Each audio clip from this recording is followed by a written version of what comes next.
Hi friends, ನಮಸ್ಕಾರ ಎಲ್ಲರಿಗೂ. ರಂಜೂಸ್ homely ಫುಡ್ಗೆ ಎಲ್ಲರಿಗೂ ಸ್ವಾಗತ. ಇವತ್ತು ನಾನು ಮಾವಿನ ಹಣ್ಣಿನಲ್ಲಿ ಒಂದು ರೆಸಿಪಿ ಮಾಡ್ತಾ ಇದ್ದೀನಿ.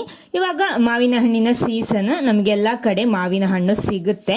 ಇಲ್ಲಿ ನಾನು ಮಾವಿನ ಹಣ್ಣು ಮಾತ್ರ ಅಲ್ಲ, ಮಾವಿನ ಹಣ್ಣಿಗೆ ರಾಗಿ ಹುಡಿ ಹಾಕ್ಬಿಟ್ಟು ಒಂದು ಸ್ಪೆಷಲ್ ಮಾಡ್ತಾ ಇದ್ದೀನಿ. ರಾಗಿ ಹುಡಿ ಮಕ್ಕಳಿಗೆಲ್ಲರಿಗೂ ತುಂಬಾನೇ ಒಳ್ಳೇದು ಕೊಟ್ರೆ, ಆದ್ರೆ ಅದನ್ನ ತಿನ್ನೋದಿಕ್ಕೆ ಅವರು ತುಂಬಾನೇ ಹಿಂಜರಿತಾರೆ. ಆದ್ರೆ ಈ ರೀತಿ ಎಲ್ಲ ನೀವು ಮಾಡಿಕೊಟ್ರೆ ಖಂಡಿತ ಅವರು ಕೇಳಿ ನಿಮ್ಮಿಂದ ತಗೋತಾರೆ ಈ ರೀತಿ ಮಾಡಿಕೊಡಿ ಅಂತ. ಯಾಕಂದ್ರೆ ಅಷ್ಟೊಂದು ಟೇಸ್ಟಿ ಆಗಿರುತ್ತೆ, ಹೆಲ್ದಿ ಕೂಡ. ಖಂಡಿತ ಇದನ್ನೊಂದ್ಸಲ ಟ್ರೈ ಮಾಡಿ. ಆಮೇಲೆ ನೀವು ಫಸ್ಟ್ ಟೈಮ್ ಈ ಚಾನಲ್ ನೋಡ್ತಿದ್ರೆ ಚಾನಲ್ ಸಬ್ಸ್ಕ್ರೈಬ್ ಮಾಡಿ, ಸಪೋರ್ಟ್ ಮಾಡಿ. ಅದರ ಪಕ್ಕದಲ್ಲೇ ಇರುವ ಬೆಲ್ ಐಕಾನ್ ಪ್ರೆಸ್ ಮಾಡಿ, ಅದರಲ್ಲಿ ಬರುವ ಆಲ್ ಆಪ್ಷನ್ಗೂ ಕ್ಲಿಕ್ ಮಾಡಿ. ಹಾಗಿದ್ರೆ ಮಾತ್ರ ನಾನು ಹಾಕೋ ಹೊಸ ವಿಡಿಯೋಸ್ಗಳ ನೋಟಿಫಿಕೇಶನ್ ನಿಮಗೆ ಕೂಡಲೇ ಸಿಗುತ್ತೆ. ಮೊದಲು ನಾನಿಲ್ಲಿ ಒಂದು ಪಾತ್ರ ತಗೊಂಡಿದ್ದೀನಿ. ಅದಕ್ಕೆ ಮೊದಲು ನಾನು ರಾಗಿ ಹುಡಿ ಹಾಕ್ತಾ ಇದ್ದೀನಿ. ಇದಕ್ಕೆ ನಾನಿಲ್ಲಿ 2 ಸ್ಪೂನ್ ರಾಗಿ ಹುಡಿ ಬಳಸ್ತಾ ಇದ್ದೀನಿ. 2 ಸ್ಪೂನ್ ರಾಗಿ ಹುಡಿ ಹಾಕ್ಬಿಟ್ಟು ಇದಕ್ಕೆ ಸ್ವಲ್ಪ ನೀರು ಹಾಕೋಬೇಕು. ನೀರು ಹಾಕ್ಬಿಟ್ಟು ಇದನ್ನ ಗಂಟಿಲ್ಲದೆ ಮಿಕ್ಸ್ ಮಾಡಬೇಕು. ಮೊದಲೇ ನೀವು ಸ್ಟವ್ ಆನ್ ಮಾಡಬೇಡಿ. ಮೊದಲು ರಾಗಿ ಹುಡಿಗೆ ನೀರೆಲ್ಲ ಹಾಕ್ಬಿಟ್ಟು ಒಂದ್ಸಲ ಚೆನ್ನಾಗಿ ಮಿಕ್ಸ್ ಮಾಡ್ಕೊಳ್ಳಿ.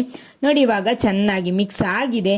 ಇಲ್ಲಿ ನೋಡಿ, ಇನ್ನು ಪುನಃ ನಿಮ್ಗೆ ಎಷ್ಟು ನೀರು ಬೇಕೋ ಅಷ್ಟು ನೀರು ಹಾಕೊಂಡ್ರೆ ಆಯ್ತು. ಪುನಃ ಸ್ವಲ್ಪ ನೀರು ಹಾಕ್ತಾ ಇದ್ದೀನಿ, ಯಾಕಂದ್ರೆ ಇದು ಬೇಯಬೇಕು ರಾಗಿ ಹುಡಿ. ಸಾಕು ನೋಡಿ, ಈ ರೀತಿ ಇದೆ.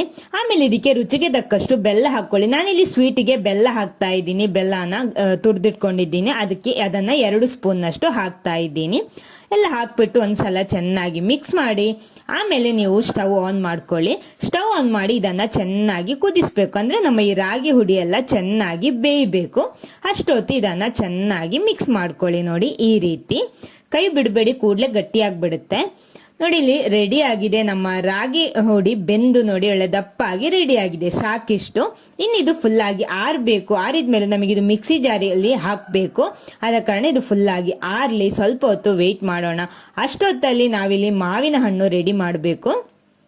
ನೋಡಿ, ಇಲ್ಲಿ ಒಂದು ಮಾವಿನ ಹಣ್ಣು ಸಿಪ್ಪೆ ಎಲ್ಲ ತೆಗ್ದ್ಬಿಟ್ಟು ತಗೊಂಡಿದ್ದೀನಿ. ಮಾವಿನ ಹಣ್ಣು ತಗೊಳ್ಳುವಾಗ ಸ್ವೀಟ್ ಇರುವಂತಹ, ಸಿಹಿ ಇರುವಂತಹ ಮಾವಿನ ಹಣ್ಣೆ ತಗೋಬೇಕು. ಯಾಕಂದ್ರೆ ನಾನಿಲ್ಲಿ ಹಾಲು ಹಾಕ್ತಾ ಇದ್ದೀನಿ. ಹುಳಿ ಇರೋದು ನೀವು ಉಪಯೋಗಿಸಬೇಡಿ.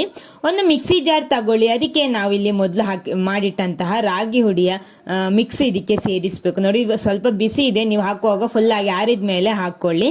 ನೋಡಿ, ಇದನ್ನ ಮೊದಲು ಹಾಕ್ತಾ ಇದ್ದೀನಿ. ಆಮೇಲೆ ಇದಕ್ಕೆ ನಾವು ರೆಡಿ ಮಾಡಿಟ್ಟಂತಹ ಮಾವಿನ ಹಣ್ಣು ಸೇರಿಸಬೇಕು.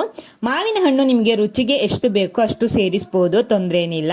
ಅಂದ್ರೆ ನೀವು ಎಷ್ಟು ಗ್ಲಾಸ್ ಮಾಡ್ತೀರೋ ಆ ರೀತಿ. ಆಮೇಲೆ ಇದಕ್ಕೆ ಹಾಲು, ಇದು ಕುದಿಸಿ ಆರಿದ ಹಾಲು, ಅದನ್ನ ಹಾಕ್ತಾ ಇದ್ದೀನಿ. ಬೇಕಿದ್ರೆ ನಿಮ್ಗೆ ಫ್ರಿಜ್ ಅಲ್ಲಿ ಇಟ್ಟು ಉಪಯೋಗಿಸಬಹುದು. ನೋಡಿ, ಹಾಕ್ಬಿಟ್ಟು ಒಂದ್ಸಲ ಇದನ್ನ ಚೆನ್ನಾಗಿ ರುಬ್ಬಿ ತರ್ತೀನಿ. ನೋಡಿ, ಇವಾಗ ರುಬ್ಬಿ ತಂದಿದ್ದೀನಿ. ಇದಿವಾಗ ಪೇಸ್ಟ್ ರೆಡಿ ಆಗಿದೆ. ಇನ್ನು ನಿಮಗೆ ಇದಕ್ಕೆ ಎಷ್ಟು ಹಾಲು ಬೇಕೋ ಅಷ್ಟು ನೋಡ್ಕೊಂಡು ಸೇರಿಸ್ಕೊಳ್ಳಿ. ಅಂದ್ರೆ ಜಾಸ್ತಿ ದಪ್ಪ ಇದ್ರೆ ಚೆನ್ನಾಗಿರಲ್ಲ, ಸ್ವಲ್ಪ ನೀರಾಗಿದ್ರೇನೆ ಕುಡಿಯೋದಿಕ್ಕೆ ಚೆನ್ನಾಗಿರುತ್ತೆ. ಅಂದ್ರೆ ಮಕ್ಕಳಿಗೆಲ್ಲ ಇಷ್ಟ ಆಗ್ಬೋದು. ನೋಡಿ, ಸ್ವಲ್ಪ ಹಾಲು ಪುನಃ ಹಾಕ್ಬಿಟ್ಟು ಪುನಃ ಇದನ್ನ ರುಬ್ಬಿ ತರ್ತೀನಿ. ನೋಡಿ, ಇಲ್ಲಿ ನಮ್ಮ ಆರೋಗ್ಯಕರವಾದಂತಹ ರಾಗಿ ಹುಡಿ ಮತ್ತು ಮಾವಿನ ಹಣ್ಣು ಹಾಕ್ಬಿಟ್ಟು ಮಾಡಿರುವಂತಹ ಒಂದು ಮಿಲ್ಕ್ ಶೇಕ್ ಇಲ್ಲಿ ರೆಡಿ ಆಗಿದೆ. ನೋಡಿ, ಈ ರೀತಿ ಇದೆ.